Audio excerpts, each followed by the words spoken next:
ইফতার, ইফতারি সামনে রেখে দোয়া কবুল হয়। বিশ্বাস হয়? কি সামনে রেখে? সামনে ইফতারি। বসে থাকি আমরা তৃষ্ণায় সারাটা দিন, ছাতি ফেটে যায়।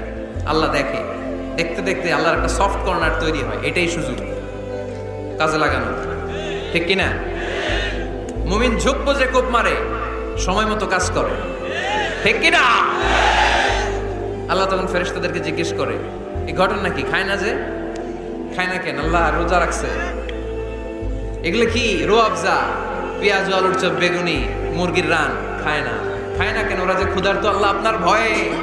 তাই কি চায়? আল্লাহ আপনার কাছে ক্ষমা চায়, ক্ষমা চায়। আল্লাহ রহমতের দরিয়ায় জোশ খেলে যায়।